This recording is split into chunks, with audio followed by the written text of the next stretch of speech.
ನಮಸ್ಕಾರ. Let's go live. ನೇರವಾಗಿ ಭಾರತದ ತುತ್ತ ತುದಿ ಜಮ್ಮು ಕಾಶ್ಮೀರ ಭಾಗಕ್ಕೆ ಹೋಗ್ತಾ ಇದ್ದೀನಿ. ನಮ್ಮ ಜೊತೆ ಆ ಭಾಗದಲ್ಲಿ ಸುಮಾರು 25 ವರ್ಷಗಳಿಂದ ವಾಸ ಮಾಡ್ತಿರುವಂತಹ ಕನ್ನಡತಿ ಇದ್ದಾರೆ. ಅವರ ಹೆಸರು ಸುಜಾತ ಮೇಡಮ್. ಅಲ್ಲಿ ಏನಾಗ್ತಿದೆ ಅನ್ನೋದು ಬೆಂಗಳೂರಿಗರಿಗೆ ಕನ್ನಡಿಗರಿಗೆ ಗೊತ್ತಾಗ್ಬೇಕಲ್ಲ. ಸೊ ಹಾಗಾಗಿ ಅವ್ರನ್ನ ಮಾತಾಡಿಸುವಂತ ಪ್ರಯತ್ನ ಆನ್ ನ್ಯೂಸೋ ನ್ಯೂಸು. ಸುಜಾತ ಮೇಡಮ್, ನಮಸ್ಕಾರ. Good morning. ಸರ್ ನಮಸ್ಕಾರ. ತುಂಬಾ ಸಂತೋಷ ಆಯ್ತು. ಎಲ್ಲರಿಗೂ ಹವ ಯು ನಮಸ್ಕಾರ. ಹವ ಯು ಹೇಗಿದ್ದೀರಿ ನೀವು? ತುಂಬಾ ಚೆನ್ನಾಗಿದೆ. ತುಂಬಾ ಚೆನ್ನಾಗಿದ್ದೀನಿ. ಕನ್ನಡ ನೋ, ನನ್ಗೆ ತುಂಬಾ ಇಷ್ಟ. ಕನ್ನಡದಲ್ಲಿ ನಾನು ಮಾತಾಡ್ತೀನಿ. Very nice. ನೀವು ಜಮ್ಮು ಕಾಶ್ಮೀರದವ್ರು ಈಗ ತುಂಬಾ ಚೆನ್ನಾಗಿದ್ದೀನಿ ಅಂದ್ರೆ ನಮಗ್ ತುಂಬಾ ಸಮಾಧಾನ. ಹೌದು. ಯಾಕೆಂದ್ರೆ ಒಂದಷ್ಟು ಆತಂಕದ ವಾತಾವರಣ. ನೀವ್ ಎಷ್ಟು ವರ್ಷದಿಂದ ಹ್ಮ್. ಇದ್ದೀರಲ್ಲಿ? ನಾನು 25 ವರ್ಷದಿಂದ ಇದ್ದೀನಿ. ಓಕೆ. ಬಟ್ ಬೇಸಿಕಲಿ ಕನ್ನಡತಿ. ಹೌದು. ಆ, ನಾನು ಬೆಂಗಳೂರಿನವ್ರೇನೇನೆ. ಹ್ಮ್. ಮದುವೆ ಆಗಿ ನಾನು ಇಲ್ಲೇ ಸೆಟ್ಲ್ ಆಗಿದ್ದೀನಿ ಕಾಶ್ಮೀರಲ್ಲಿ. ಹ್ಮ್. ನನ್ನ ಹಸ್ಬೆಂಡ್ ಬಂದು ಕಾಶ್ಮೀರ್ನವರು. ಓಕೆ. ಆ ಇಲ್ಲಿಯವರೇ ಅವರು. ನಮಗೆ ಮತ್ತೆ ದೂರದಿಂದ ನೋಡುವಂತಹ ಕಾಶ್ಮೀರ ಅದು ಪ್ರೇಮ ಕಾಶ್ಮೀರವಾಗಿ ಕಾಣುತ್ತೆ. ಹಾ, ಆಹಾ ಹಾ, ಪ್ರೇಮ ಹೌದು. ಕಾಶ್ಮೀರ ಅಂತ ಕನ್ನಡದೊಂದು ಹಾಡು ಕೂಡ ಇದೆ. ಆದ್ರೆ ಅದು ಪ್ರಾಣ ಹೌದು. ತೆಗೆಯೋ ಕಾಶ್ಮೀರ ಆಗೋಯ್ತಲ್ಲ ಅನ್ನೋದು ಈಗಿರುವಂತಹ ದೊಡ್ಡ ಆತಂಕ, ಭಯ, ಖಂಡಿತ. ದುಃಖ, ಹೌದು. ನಮಗೊಂದು ದೊಡ್ಡ ಕೋಪ, ಹ್ಮ್. ಇದೆಲ್ಲವೂ ಕೂಡ ಇದೆ. ಹ್ಮ್.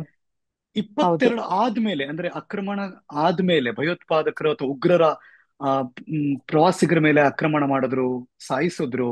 ಅಲ್ಲಿಂದ ಈಚೆಗೆ ಈ ಹ್ಮ್. 2 ವಾರ ಹೇಗಿದೆ ಮೇಡಮ್ ಅಲ್ಲಿ ಪರಿಸ್ಥಿತಿ? ಈಗೊಂದು 2 ವಾರದಿಂದ ಪರಿಸ್ಥಿತಿ ಸ್ವಲ್ಪ ಕಠಿಣವಾಗೇನೇನೆ ಇದೆ. ಬಟ್ ಹ್ಮ್. ಇಲ್ಲಿ ಜನಗಳು ನಾವು ಒಂದು ಮ, ಸಾಮಾನ್ಯ ಜನಗಳು ಹ್ಮ್. ಕಾಶ್ಮೀರದಲ್ಲಿ ಹ್ಮ್. ಸಾಮಾನ್ಯ ಜನಗಳಿಗೆ ಯಾವುದೇ ರೀತಿ ಏನು ಆತರ ಇದಾಗಿಲ್ಲ, ಹ್ಮ್. ತೊಂದರೆಗಳಾಗಿಲ್ಲ. ಎಲ್ರೂ ಹ್ಮ್. ಚೆನ್ನಾಗಿ ಓಡಾಡ್ತಾ ಇದೀವಿ. ಎಲ್ರೂ ಆರಾಮಾಗಿ ಇದ್ ಮಾಡ್ತಾ ಇದೀವಿ. ನಮ್ ಕೆಲ್ಸಗಳನ್ನ ನಾವು ಮಾಡ್ಕೊಳ್ತಾ ಇದೀವಿ. ಸ್ಕೂಲ್ಗಳು ಓಪನ್ ಆಗಿದೆ, ಹ್ಮ್. ಅಂಗಡಿಗಳು ಓಪನ್ ಆಗಿದೆ. ಎಲ್ರೂ ಚೆನ್ನಾಗಿದೆ. ಬಟ್ ಇಲ್ಲಿ ಜನಗಳಿಗೂ ತುಂಬಾ ಕೋಪ ಇದೆ. ಈ ತರ ಮಾಡಬಾರ್ದಾಗಿತ್ತು. ತುಂಬಾ ತಪ್ಪು ಮಾಡಿದ್ದಾರೆ. ಅವ್ರು ಈಗ ಹೆಣ್ಮಕ್ಳು ಸಾಮಾನ್ಯ ಎಲ್ಲರಿಗೂ ಇದಾಗಿರೋದು ಗಂಡ್ಮಕ್ಳನ್ನೇ ಸಾಯಿಸಿರೋದು, ಗಂಡಸರನ್ನೇ ಸಾಯಿಸಿರೋದು ಟಾರ್ಗೆಟ್ ಹ್ಮ್. ಮಾಡ್ಕೊಂಡು. ಹ್ಮ್. ಹೆಣ್ಮಕ್ಳು ವಿಧವೆಯರಾಗಿದ್ದಾರೆ ಅಲ್ವಾ. ಹೊಸದಾಗಿ ಮದ್ವೆ ಆಗಿರೋ ಹೆಣ್ಮಕ್ಳು ಪಾಪ ಎಂತ ಎಲ್ಲ ಆಸೆ ಇಟ್ಕೊಂಡು ಆ ಜೀವನ ನಡೆಸೋದಕ್ಕೋಸ್ಕರ ಏನೇನೆಲ್ಲ ಆಸೆ ಇಟ್ಕೊಂಡಿದ್ರು. ಇಲ್ಲಿ ಬಂದು ಕಾಶ್ಮೀರಕ್ಕೆ ಬಂದು ನಾವು ಕಾಶ್ಮೀರದ ಸೌಂದರ್ಯ ನೋಡಿ ಸುಖವಾಗಿ ಹೋಗೋಣ ಅಂತ ಹೇಳ್ಬಿಟ್ಟು ಬಂದಿದ್ರು. ಅದೆಲ್ಲದಕ್ಕೂ ನೀರ್ ಚೆಲ್ಲಿ ಅವರು ಜೀವನನೇ ರಕ್ತ ಆ ಆ, ಏನ್ ಹೇಳ್ತಾರೆ, ರಕ್ತ ಕಣ್ಣೀರಿಂದ ಇದಾದಂಗೆ ಆಗ್ಬಿಟ್ಟಿದೆ ಅವ್ರಿಗೆ. ಸೊ ಇದೆಲ್ಲ ನೋಡ್ಕೊಂಡು ಜನಗಳಿಗೆ ತುಂಬಾ ಕೋಪ ಬಂದಿದೆ. ಈ ತರ ಆಗ್ಬಾರ್ದಾಗಿತ್ತು. ಯಾರು ಈ ತರ ಮಾಡಿದ್ದಾರೆ ಅವ್ರಿಗೆ ಶಿಕ್ಷೆ ಆಗ್ಲೇಬೇಕು. ನಮ್ ಕೈಗೆ ಕೊಡಿ, ನಾವು ಅವ್ರಿಗೆ ಶಿಕ್ಷೆ ಕೊಡ್ತೀವಿ ಅಂತ ಹೇಳ್ಬಿಟ್ಟು ಕೋಪದಿಂದ ಇದ್ದಾರೆ ಜನಗಳು. ಅದ್ರ ಮಧ್ಯೆ ಮೋದಿಜಿ ಅವರು ಈ ತರ ವಾರ್ ಮಾಡೋಣ ನಾವು, ಇವ್ರುಗಳಿಗೆ ಬುದ್ಧಿ ಕಲ್ಸೋಣ ಅಂತ ಹೇಳ್ಬಿಟ್ಟು ಒಂದು ಒಳ್ಳೆ ಇದನ್ನ ತಗೊಂಡಿದ್ದಾರೆ. ತುಂಬಾ ಒಳ್ಳೇದು. ಇದ್ರಿಂದ ಒಳ್ಳೇದಾಗ್ಲೇಬೇಕು, ದೇಶಕ್ಕೆ ಒಳ್ಳೇದಾಗ್ಲೇಬೇಕು, ಜನಗಳಿಗೆ ಒಳ್ಳೇದಾಗ್ಬೇಕು. ಯಾರು ಈ ತರ ಕೆಲಸ ಮಾಡಿದ್ದಾರೆ ಅವ್ರಿಗೆ ಶಿಕ್ಷೆ ಸಿಗ್ಲೇಬೇಕು. ಮತ್ತೆ ಆ ಆ, ಈ ಜನಗಳು ತೀರ್ಕೊಂಡ್ರಲ್ಲ ಅವ್ರಿಗೆ ನ್ಯಾಯ ಸಿಗ್ಲೇಬೇಕು. ಆಪರೇಷನ್ ಇದು ಸಿಂಧೂರ. ಇಲ್ಲಿ ಜನಗಳದ್ದು. ಹಾ, ಹೌದು. ಆಪರೇಷನ್ ಸಿಂಧೂರ. ಅವ್ರಿಗೆ ನ್ಯಾಯ ಸಿಗ್ಲೇಬೇಕು, ಸಿಕ್ಕೇ ಸಿಗುತ್ತೆ ಅಂತ ಹೇಳ್ಬಿಟ್ಟು ಇಲ್ಲಿ ಜನಗಳು ಹೇಳ್ತಾ ಇದ್ದಾರೆ. ಸಿಗ್ಲೇಬೇಕು ನ್ಯಾಯ ಅಂತ ಹೇಳ್ಬಿಟ್ಟು. ಸಂಜೆ ಮೇಲೆ ಮತ್ತೆ ಆತಂಕ ಇತ್ತು. ಅಲ್ಲೆಲ್ಲ ಕ್ಷಿಪಣಿ ಬರ್ತಾ ಇದೆ, ಹಾಗೆ ಹೀಗೆ ಅಂತೆಲ್ಲ ಏನಾಯ್ತು ನಿನ್ನೆ? ಹ್ಮ್. ಪವರ್ ಇಲ್ಲ. ಹ್ಮ್. ಮತ್ತೆ ನಮ್ಗೆ ಬೇರೆ ಏನು ಇದಾಗಿಲ್ಲ, ತೊಂದರೆ ಆಗಿಲ್ಲ. ನಮ್ಮ ಹ್ಮ್. ಮನೆ ಇರೋದು ಏರ್ಪೋರ್ಟ್ 1 ಕಿಲೋಮೀಟರ್ ದೂರದಲ್ಲಿರೋದು. ಏರ್ಪೋರ್ಟ್ ಹ್ಮ್. ಮೇಲೆ ಅಟ್ಯಾಕ್ ಮಾಡೋದಕ್ಕೆ ತುಂಬಾ ಟ್ರೈ ಮಾಡಿದ್ದಾರೆ. ಬಟ್ ಯಾವ್ದು ಆಗಿಲ್ಲ. ನಮ್ಮ ಭಾರತದವರು ಅದನ್ನ ಹೊಡೆದು ಉಳಿಸಿ ಅವ್ರಿಗೆ ಒಳ್ಳೆ ಬುದ್ಧಿ ಕಲಿಸಿದ್ದಾರೆ. ಸೊ ಈ ತರ ಮಾಡಿರೋದು ತುಂಬಾ ಸಂತೋಷ ತಂದಿದೆ. ಅಲ್ಲಿ ಜನಗಳು ಸೇಫ್ ಆಗಿದ್ದಾರೆ. ಜಮ್ಮುನಲ್ಲಿ ಯಾರಿಗೂ ಏನು ತೊಂದರೆ ಆಗಿಲ್ಲ ಇದುವರೆಗೂ. ಪೂಂಚಲ್ಲಿ ಆ ಹ್ಮ್. 15 ಜನ ಸತ್ತೋಗಿದ್ದಾರೆ. ಅದರಲ್ಲಿ ಚಿಕ್ಕ ಚಿಕ್ಕ ಮಕ್ಕಳು ಸತ್ತೋಗಿದ್ದಾರೆ. ಹ್ಮ್. ಮತ್ತೆ ಹ್ಮ್. ಆ, ಬೇರೆಯವ್ರದ್ದು ತುಂಬಾ ಕ್ಯಾಸುಯಾಲಿಟೀಸ್ ಆಗಿದೆ. ಹ್ಮ್. ಬೇರೆಯವರೆಲ್ಲ ತುಂಬಾ ನೋವು ಅನುಭವಿಸ್ತಾ ಇದ್ದಾರೆ. ಹ್ಮ್. ಅದು ಬಿಟ್ರೆ ಈ ಕಡೆ ತೀತ್ವಾಲ್ ಅಂತ ಹೇಳ್ಬಿಟ್ಟು ನಮ್ಮ ಶ್ರೀನಗರಿಂದ 165 ಕಿಲೋಮೀಟರ್ ಹ್ಮ್. ತೀತ್ವಾಲ್ ಅಂತ, ಅಲ್ಲಿ ಹ್ಮ್. ಶಾರದಾ ನಮ್ಮ ಶೃಂಗೇರಿ ಗುರೂಜಿಗಳು ಶಾರದಾ ಪೀಠ ಅಂತ ಹೇಳ್ಬಿಟ್ಟು ಒಂದು ದೇವಸ್ಥಾನ ಓಪನ್ ಮಾಡಿದ್ದಾರೆ. ಆ ಹ್ಮ್. ಪಾಕಿಸ್ತಾನದ ಶಾರದಾ ಪೀಠ ಐತಲ್ಲ, ಅಲ್ಲಿಂದ ಮಣ್ಣು ತಗೊಂಡ್ ಬಂದು ಮತ್ತೆ ಬೇರೆದು ಇದೆಲ್ಲ ವಿಗ್ರಹಗಳನ್ನೆಲ್ಲ ತಗೊಂಡ್ ಬಂದು ಇಲ್ಲಿ ಸ್ಥಾಪನೆ ಮಾಡಿದ್ದಾರೆ. ಹ್ಮ್. ಅಲ್ಲಿ ಹತ್ರದಲ್ಲಿ ಆ ಚೌಕಿಬಲ್ ಅಂತ ಹೇಳಿ, ಮತ್ತೆ ಕಾರ್ನಾ ಅಂತ ಹೇಳ್ಬಿಟ್ಟು, ಟಂಗದಾರ್ ಅಂತ, ಕುಪ್ವಾರ, ಇದೆಲ್ಲ ಪ್ಲೇಸಸ್ ಬರುತ್ತೆ. ಹ್ಮ್ ಆ ಹ್ಮ್ ಕಾರ್ನಾ ಮತ್ತೆ ಟಂಗದಾರ್, ಚೌಕಿಬಲ್ ಅಲ್ಲಿ ಸ್ವಲ್ಪ ತುಂಬಾ ಮನೆಗಳಿಗೆಲ್ಲ ಶೆಲ್ಲಿಂಗ್ ಎಲ್ಲ ಆಗಿದೆ, ಮನೆಗಳೆಲ್ಲ ಹ್ಮ್ ಒಡೆದೋಗಿದೆ, ಹ್ಮ್ ಜನಗಳಲ್ಲಿ ಸಫರ್ ಮಾಡ್ತಾ ಇದ್ದಾರೆ. ಅದ್ ಬಿಟ್ರೆ ಹ್ಮ್ ಜಮ್ಮುನಲ್ಲಿ ಯಾವ್ದು ಇದಾಗಿಲ್ಲ. ಉದಂಪುರ್ ಅಟ್ಯಾಕ್ ಆಗಿದೆ. ಹ್ಮ್ ಮತ್ತೆ ಚಂಡೀಗಢಲ್ಲಿ ನನ್ನ ಫ್ರೆಂಡ್ ಒಬ್ರಿದ್ದಾರೆ, ಅವ್ರಿಗೆ SSP CRPF ನಲ್ಲಿ. ಹಾ ಅವರು ಅವರ ಅಕ್ಕಪಕ್ಕ ಇರೋ ಏರ್ ಬೇಸ್ ಅಲ್ಲಿ ಸ್ವಲ್ಪ ಅಟ್ಯಾಕ್ ಆಗಿದೆ ಅಂತೆ. ಹ್ಮ್ ಮತ್ತೆ ಹ್ಮ್ ಇವತ್ ಬೆಳಗ್ಗೆನೂ ಫೋನ್ ಮಾಡ್ತಾ ಇದ್ರು, ಅಲ್ಲಿ KS ಆಫೀಸರ್ ಒಬ್ರಿದ್ದಾರೆ, ಅವರು ನಮ್ಗೆ ತುಂಬಾ ಪರಿಚಯದವರು. ಅವರು ಓಕೆ. ಫೋನ್ ಮಾಡ್ತಾ ಇದ್ರು, ಮೇಡಮ್ ನಮ್ಗಿಲ್ಲಿ ಅಕ್ಕಪಕ್ಕದಲ್ಲಿ ಎಲ್ಲೋ ಸ್ವಲ್ಪ ಅಟ್ಯಾಕ್ ಆಗಿದೆ, ನೀವ್ ಹೇಗಿದ್ದೀರಾ ಅಂತ ಕೇಳ್ತಾ ಇದ್ರು. ಸೊ ಎಲ್ರು ಒಬ್ರಿಗೊಬ್ರು ನಾವು ವಿಚಾರಿಸ್ಕೊಳ್ತಾ ಇದ್ವಿ. ಮತ್ತೆ ಅಮೃತ್ಸರ್ನಲ್ಲಿ ನಮ್ಮ ರೋಟರಿ ಅವ್ರದ್ದು ಇವರೆಲ್ಲ ಇದ್ದಾರೆ, ಪ್ರೆಸಿಡೆಂಟ್ಗಳು, ಸೆಕ್ರೆಟರಿಗಳು, ಎಲ್ಲರಿಗೂ ನಾನು ಫೋನ್ ಮಾಡ್ತಾ ಇರ್ತೀನಿ, ಅವರು ಫೋನ್ ಮಾಡ್ತಾ ಇರ್ತಾರೆ. ಎಲ್ರು ಚೆನ್ನಾಗಿದ್ದಾರೆ, ಇದುವರೆಗೂ ಏನೋ ಆ ತರ ಕ್ಯಾಶುಯಾಲಿಟೀಸ್ ಏನೂ ಆಗಿಲ್ಲ. ಬಟ್ ಒಂದಂತೂ ಆತಂಕ ಇದ್ದೇ ಇದೆ ಅಲ್ಲ ಮೇಡಮ್? ಆ ನಾವು ದೇವ್ರ ಮೇಲೆ ಭಾರ ಹಾಕ್ಬಿಟ್ಟು ಕೂತ್ಕೊಂಡಿದೀವಿ.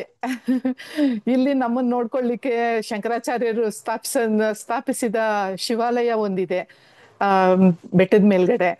ಆ ದೇವ್ರು ನಮ್ಮನ್ನ ಕಾಪಾಡ್ತಾರೆ. ಎಷ್ಟು ಜನ ಕನ್ನಡಿಗರ ಆ ಭಾಗದಲ್ಲಿ ಇದ್ದೀರಿ ನೀವು? ಕನ್ನಡಿಗರು ತುಂಬಾ ಕಡಿಮೆ. ನಾವು ತುಂಬಾ ಕಡಿಮೆ ಅಂತ ಇಲ್ಲ, ಬರೀ ಬೆರಳೆಣಿಕೆ ಅಂತ ಹೇಳ್ತಾರಲ್ಲ, ನಾನಂತೂ ಹ್ಮ್ ಇದ್ದೀನಿ. ಹ್ಮ್ ಇನ್ನೊಬ್ರು ಕರ್ನಾಟಕದವರು, ಅವ್ರ ಯಜಮಾನ್ರು ಇಲ್ಲಿ ಕೆಲಸ ಮಾಡ್ತಾರೆ ಹ್ಮ್ R&B ನಲ್ಲಿ. ಅವರು ಹ್ಮ್ ನಳಿನಿ ಅಂತ ಹೇಳ್ಬಿಟ್ಟು ಅವ್ರೊಬ್ರು ಇದ್ದಾರೆ. ಮೋಸ್ಟ್ಲಿ ಅವ್ರು ಹೋಗಿದ್ದಾರೆ ಅನ್ಸುತ್ತೆ. ನಾನು ಲಾಸ್ಟ್ ವೀಕ್ ಅವ್ರ ಹತ್ರ ಮಾತಾಡಿದಾಗ, ಸುಜಾತ ನಾನು ಹೋಗೋಣ ಅಂತ ಪ್ಲಾನ್ ಮಾಡ್ತಾ ಇದ್ದೀನಿ, ಹೋಗಕ್ ಮುಂಚೆ ಹೇಳ್ತೀನಿ ಅಂದ್ರು, ಬಟ್ ಏನು ಫೋನ್ ಮಾಡಿಲ್ಲ. ಸೊ ಅವರೆಲ್ಲ ಸ್ವಲ್ಪ ಭಯ ಪಡೋರು. ಬಟ್ ನಿಮಗ್ ನಾನ್ ಅನ್ಸಿಲ್ವಾ 25 ವರ್ಷದಿಂದ ಸಾಕಪ್ಪ ನನಗೆ ಬೇಡ ಯಾವತ್ತು ಇದುವರೆಗೂ ವಾಪಸ್ ಬಂದ್ಬೋಣ? ಇಲ್ಲ, ಖಂಡಿತ ಖಂಡಿತ ಇಲ್ಲ. ತುಂಬಾನೇ ಒಂಥರ ಇಲ್ಲಿ ಜನಗಳು ತುಂಬಾ ಒಳ್ಳೆಯವರು, ಹೃದಯವಂತರು. ಮತ್ತೆ ಮ, ಅತಿಥಿ ಇದು ಅಂದ್ರೆ ಅತಿಥಿಗಳ ಸೇವೆ ಮಾಡೋದ್ರಲ್ಲಿ ತುಂಬಾ ಒಳ್ಳೆಯವರು. ಹೊರಗಿನ ಜನಗಳು ಅಂದ್ರೆ ತುಂಬಾ ಮರ್ಯಾದೆ ಕೊಡ್ತಾರೆ. ಅನೌನ್ಸ್ಮೆಂಟ್ ಏನಾದ್ರು ಕೊಟ್ಟಿದಾರಾ, ಹೀಗಿರಿ ಹೀಗ್ ಮಾಡ್ಬೇಡಿ, ಆ ಥರದ್ದು ಏನಾದ್ರು ಇದೆಯಾ? ಖಂಡಿತ ಇಲ್ಲ, ಇಲ್ಲ ಖಂಡಿತ ಇಲ್ಲ. ಸ್ಕೂಲ್ ಕಾಲೇಜು ಕ್ಲೋಸ್ ಅಂತ ಹೇಳ್ಬಿಟ್ಟು ಅದೊಂದು ಅನೌನ್ಸ್ಮೆಂಟ್ ಕೊಟ್ಟಿದ್ದಾರೆ. ಹ್ಮ್ ಎಕ್ಸಾಮ್ಸ್ ಎಲ್ಲ ಪೋಸ್ಟ್ಪೋನ್ ಆಗಿದೆ. ಹ್ಮ್ ಹ್ಮ್ ಹ್ಮ್ ಅದೆಲ್ಲ ತುಂಬಾ ಚೆನ್ನಾಗಿ ಮಾಮೂಲಿಯಾಗಿ ನಡೀತಾ ಇದೆ. ಸೊ ಸಿಟಿ ಮಾರ್ಕೆಟ್ ಆಕ್ಚುಲಿ ನಾನು ದೈನಂದಿನ ಜೀವನ ಎಲ್ಲ ನಡೀತಾ ಇದೆ ಹಾ ಆರಾಮಾಗಿ? ಹಾ ಆಕ್ಚುಲಿ ನಾನು ನಿಮ್ಗೆ ಲಾಲ್ ಚೌಕ್ಗೆ ಹೋಗ್ಬಿಟ್ಟು ಅಲ್ಲಿಂದನೇ ನಾನು ಲೈವ್ ಬರೋಣ ಅನ್ಕೊಂಡಿದ್ದೆ. But okay. ಲಾಲ್ ಚೌಕ್ ಅಲ್ಲಿ ಬೇರೆ ಈ ಟಿವಿ ಮೀಡಿಯಾದವರೆಲ್ಲ ಬಂದಿದಾರಲ್ಲ, ಔಟ್ಸೈಡ್ ಈ ಹ್ಮ್ ಜಿ ನ್ಯೂಸ್ ಹ್ಮ್ ಅಂತೆ, ಮತ್ತೆ ಇನ್ನೊಂದು ಹ್ಮ್ ಟಿವಿಗಳೆಲ್ಲ ಹ್ಮ್ ಹ್ಮ್ ಇದಾರಲ್ಲ, ಅವ್ರು ಸ್ವಲ್ಪ ಬಂದು ಏನೇನೋ ಗಲಾಟೆ ಮಾಡಿದ್ರು, ಜನಗಳಿಗೆ ಫೋರ್ಸ್ ಮಾಡ್ತಾ ಇದ್ರು, ನೀವ್ ಹೇಳಿ ಆ, ಆ, ಏನೋ ಬೇರೆ ತರ ನ್ಯೂಸ್ ಕೊಡಿ ಅಂತ ಹೇಳ್ಬಿಟ್ಟು ಫೋರ್ಸ್ ಮಾಡ್ತಾ ಇದ್ರು. ಅದು ಎಲ್ಲ ಅವಾಯ್ಡ್ ಮಾಡ್ಲಿಕ್ಕೆ ಅಂತ ಹೇಳ್ಬಿಟ್ಟು ಪೊಲೀಸ್ನವರು ಸ್ಟಾಪ್ ಮಾಡಿದ್ದಾರೆ. ಇಲ್ಲಾಂದ್ರೆ ನಾನು ಲಾಲ್ ಚೌಕಿಂದಾನೇ ಮಾತಾಡ್ತಾ ಇದ್ದೆ ನಿಮ್ಗೆ. ಓಕೆ, ಇಫ್ ಪಾಸಿಬಲ್ ಅದು ಎಲ್ಲ ಕ್ಲಿಯರ್ ಆದ್ಮೇಲೆ ಅಲ್ಲಿಂದನೂ ಮಾತಾಡುವ. ಬಟ್ ಮಾತಾಡೋಣ, ಬೇಕಾದ್ರೆ ಸಂಜೆ ಗುಡ್, ಏನಾದ್ರು ಆ ಕಡೆ ಪ್ಲೀಸ್ ಹೋದ್ರೆ ನಾನು ನಿಮ್ಗೆ ಪ್ಲೀಸ್. ಇನ್ನೊಂದ್ಸರಿ ಇದೆ ಜಾಯ್ನ್ ಆಗ್ತೀನಿ. ಇವಾಗ ಸದ್ಯಕ್ಕೆ ಇದೆಲ್ಲ ಕ್ಲೋಸ್ ಆಗಿದೆ. ಏರ್ ವಿಮಾನ ಹಾರಾಟ ಎಲ್ಲ ನಿಂತಿದೆ. ಹ್ಮ್ ಶ್ರೀನಗರಿಂದ, ಜಮ್ಮುಯಿಂದ, ಹ್ಮ್ ಅಮೃತ್ಸರಿಂದ, ಚಂಡೀಗಢದಿಂದ ಅಲ್ಲಿ ತನಕ ಹ್ಮ್ ಪೂರ್ತಿ ಎಲ್ಲ ಕ್ಲೋಸ್ ಆಗಿದೆ. ಏರ್ ಇದು ಏರ್ಪೋರ್ಟ್ ಎಲ್ಲ ಕ್ಲೋಸ್ ಆಗಿದೆ. ಹ್ಮ್ ಹ್ಮ್ ಆಮೇಲೆ ನಮ್ಗೆ ಇಲ್ಲಿಂದ ಹೈವೇನಲ್ಲಿ ನಿನ್ನೆ ರಾಮ್ಬನ್ ಅಂತ ಹೇಳ್ಬಿಟ್ಟು ಒಂದು ಪ್ಲೇಸ್ ಇದೆ, ಅಲ್ಲಿ ಕ್ಲೌಡ್ ಬರ್ಸ್ಟ್ ಆಗಿ ಪೂರ್ತಿ ಹ್ಮ್ ಬೆಟ್ಟ ಕುಸಿದು ಕೆಳಗಡೆ ಬಿದ್ದಿದೆ. ಸೊ ಹಾಗಾಗಿ ಅದನ್ನು ಕ್ಲೋಸ್ ಆಗಿದೆ, ರೋಡು ಕ್ಲೋಸ್ ಆಗಿದೆ. ಸೊ ಹ್ಮ್ ಇವಾಗ ನಾವು ಕಾಶ್ಮೀರ್ನಲ್ಲಿ ಸದ್ಯಕ್ಕೆ ಬೈ ಏರು ಬರಂಗಿಲ್ಲ, ಬೈ ರೋಡು ಬರಂಗಿಲ್ಲ, ಕ್ಲೋಸ್. ಒಂಥರ ಲಾಕ್ಡ್. ಲಾಕ್ಡ್. ಬಟ್ ನಾವು ಸೇಫ್ ಆಗಿದ್ದೀವಿ. ಬ್ಲೆಸ್ಡ್. ವಿ ಆರ್ ಮತ್ತೆ ಬ್ಲೆಸ್ಡ್. ಹೌದೌದು. ಯಾಕಂದ್ರೆ ಕನ್ನಡಿಗರಾಗಿರೋದಕ್ಕೆ. ಕರ್ನಾಟಕದವರು, ಹೌದು, ನಾವುಗಳು ಹಾಗೆ ತಾನೆ, ಕರ್ನಾಟಕದವ್ರು ನಾವು ಕನ್ನಡಿಗರು, ನಾವುಗಳು ಹಾಗೆ ತಾನೆ, ಎಲ್ಲರನ್ನೂ ಪ್ರೀತಿಯಿಂದ ನೋಡ್ಕೊಳ್ತೀವಿ. So very good. ಹಾಗಾಗಿ ನಮ್ಗೂನು ಅದೇ ಸಿಗುತ್ತೆ. ಸತ್ಯ. Sujata madam, thank you. ನಿಮ್ ಫ್ಯಾಮಿಲಿ ಕೂಡ ಸೇಫ್ ಆಗಿರ್ಲಿ, ನೀವು ಸೇಫ್ ಆಗಿರಿ. ಥ್ಯಾಂಕ್ ಯು ಜಾಯಿನ್ ಆಗಿದ್ದಕ್ಕೆ, ನ್ಯೂಸೋ ಒಂದಷ್ಟು ಅಲ್ಲಿನ ನಿಜ ಸ್ಥಿತಿಯನ್ನ ನಮಗೆ ಎಕ್ಸ್ಪ್ಲೈನ್ ಮಾಡಿದ್ದಕ್ಕೆ, ಆ, ನಮಗೆ ಹೌದೌದು. ಅಲ್ಲಿನ ಸಿಚುವೇಶನ್ ನಮ್ ಗಮನಕ್ಕೆ ತಂದಿದ್ದಕ್ಕೆ ಥ್ಯಾಂಕ್ ಯು. ಹ್ಮ್ ನನ್ಗೂ ಅಷ್ಟೇ ತುಂಬಾ ಸಂತೋಷ ಆಯ್ತು. ನಿಮ್ಮನ್ನ ಬೆಂಗಳೂರಿಗೆ ಬಂದಾಗ ನಾನು ಟಿವಿನಲ್ಲಿ ನೋಡ್ತಾ ಇದ್ದೆ. ಇವಾಗ ಓಕೆ. ನಿಜವಾಗ್ಲೂ ನಿಮ್ ಜೊತೆ ಮಾತಾಡ್ಕೊಂಡು ಎಲ್ಲಾ ವಿಷಯ ತಿಳಿಸ್ಕೊಟ್ಟಿದ್ದಕ್ಕೆ ನನ್ಗೂ ತುಂಬಾ ಸಂತೋಷ, ನಿಮ್ ಜೊತೆ ಮಾತಾಡೋದಿಕ್ಕೆ. So thank you madam. Contact ಅಲ್ಲಿ ಇರ್ತೀನಿ, ಶೋರ್ ಏನಾದ್ರೂ ಮೇಡಮ್. ಇಂಪಾರ್ಟೆಂಟ್ ಇದ್ರೆ ಪ್ಲೀಸ್ ಫೋನ್ ಮಾಡ್ತಾ ಇರ್ತೀನಿ. Please madam, thank thank you. You, thanks a lot. ನಮಸ್ತೆ. ಓಕೆ, ನಮಸ್ತೆ. ನಮಸ್ತೆ.